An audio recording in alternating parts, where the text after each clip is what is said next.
All right, so I'm here with Thompson and Ashley. Thompson and Ashley, how old are you guys? I'm 39. You're 39? I'm 35. You're 35? And are you guys originally from Arizona?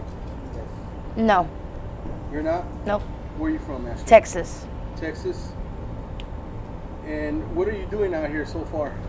Well, my grandparents and my father, they're gone and passed away. So me and my mom, we promised my grandparents that we'd go and see other states because we never got out of Texas. So Arizona was one of the states we have always wanted to come and see. So this is where we came. So how long have you been out here? Since 2013. So. Okay. And are both of you guys homeless right now? Yeah. Yes. And you guys are a couple? No. No? Oh, okay. We take care of each other. We're just real good friends. Okay. Yeah, we're good friends. So you guys kind of stick together just for safety reasons? Yep. Okay. Especially she's a female too and that, so she can't really help herself with the females going on, so we're there to help each other. And how long have you guys been homeless? Like, how long have you been homeless, Thompson? I've been homeless about 14 years. 14 years. And all of those years out here in Arizona? Yeah, the same area. How did you become homeless? Well, just the fact that I'm drinking a lot and a broken relationships just led me to like just being out here and handling. I got so into it that I just decided to like go for it because there's no boundaries of what you can do and anything like that. It's pretty much easy and simple for you to get resources anywhere. Anything is possible, I guess. That's how I see it. Ashley, how did you become homeless? I became homeless by when my kids got taken from me. I lost my job as a manager at Circle K Motel off of 19th Avenue in Van Buren. Everything just fell apart after that, and it's just been out here since then. So 2018 is when I became homeless. So you've been out here homeless probably about 3 years now? Yep. And what do you guys do to survive out here? Like, how do you guys get your money? Well, basically, people just say when they see me, they just, I guess, feel sorry for me, they give me money, and every once in a while, I will ask people for money. This is the process. I ask who to ask and when to ask. People will give it to you, sometimes they don't. It's up and down issue, but so most of the time, out of maybe 4 out of 10 people will give you some kind of change or something, and most live by something. And how do you get your money? Same way. I normally panhandle. I normally go and ask, or my mom was down here before she left. She would help me out with money every now and then. But other than that, I do like odd and ends jobs. I'll go and I take care of clean an old person's house, and they'll pay me, or their yard, and pull the weeds and stuff. And that's about how I get my money.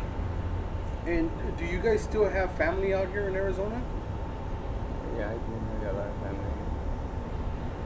Do you have family out here? Not no more. My mom, like I said, my mom just moved back to Texas because her older brother is very sick, but she's coming back out here, so it's probably at the end of this year or the beginning of next is when she's coming back. So I'll have my family out here. All my family's in Texas, so.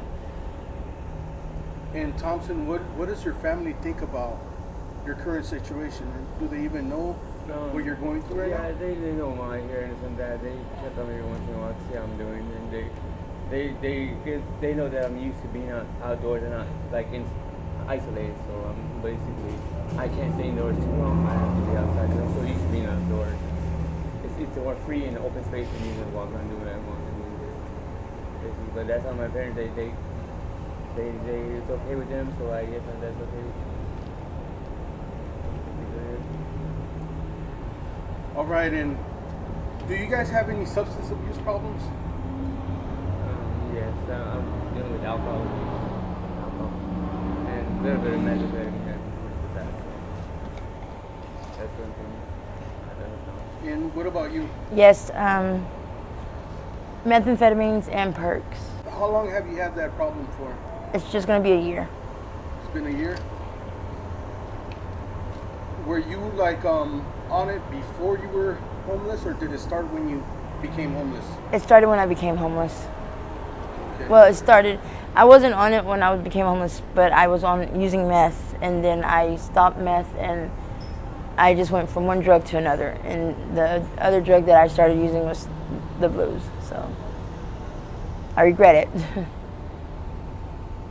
What would you say is more addictive and more harmful, the G or the blues? The blues.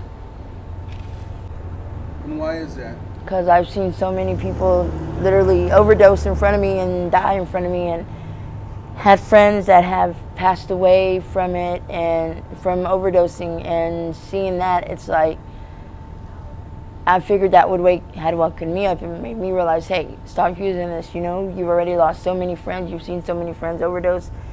You could be the next person. You never know, you know. So. And how accessible are the blues out here? Very. You can find them anywhere, practically. If there's any younger viewers that are watching this video, what kind of advice would you give them if they're thinking about trying G or blues? I would basically say, if you don't already use them, don't try them. Don't bother even trying to even get a little taste of either one, because if you do, then your life, for some people, will just spiral down by using some type of drug, and then you'll end up in the situation that most of the people that you see on these videos are in, due to a drug addiction and not able to hold a job due to this drug addiction, because it takes up so much of your time in your life that you just lose your time in your life. Like, you're in a frozen mode. You're just repeating the same thing over and over every morning, every day. It's like you're not moving from that situation that you're in. You're stuck at that point. So don't try it if you haven't. Okay. Thompson, what kind of advice would you give the youngsters? It turns into a problem because you're more into getting it and then more into partying a lot, that you're forgetting about your family, and there are more important things in life, which is if you got a job, you could lose that, and being kicked out and run out of your house. I mean, that's something you don't want to lose, because family's always there and it's important. That's the number one key. That's what keeps most of the families together, is soberness and being honest with each other. So if you're honest and you're using ICE to get help, and go reach out to a program that can help you get your family involved in what you're doing, so they can understand what you're going through and support you in that way. So that would be my advice to your generation. All right, man. I see your shirt. Are you from the Navajo Nation? No, I'm from Hopi. I'm Hopi and Apache. Hopi. All right.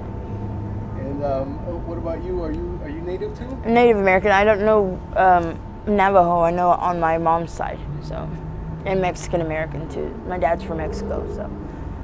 Okay. And for my last question, if one of your family members or one of your loved ones gets to see this interview, what would you like to tell them? That I would like to tell my mom, thank you for always being there and always being able to give me good words on trying to fix my life and helping me get my life together, and always being a mother that I could always count on whenever I needed to talk to her. And she is still there till this day for me whenever I need to speak to her. And I love you, and I thank you for that. All right.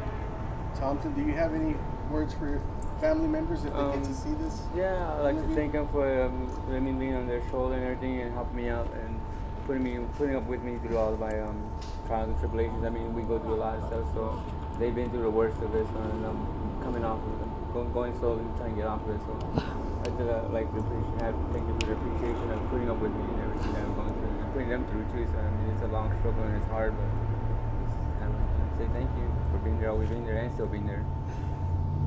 Okay, guys, thank you guys for the interview. I really do appreciate it. And are you guys okay with me using this on my YouTube channel? Yes. All right, thank you. I appreciate it.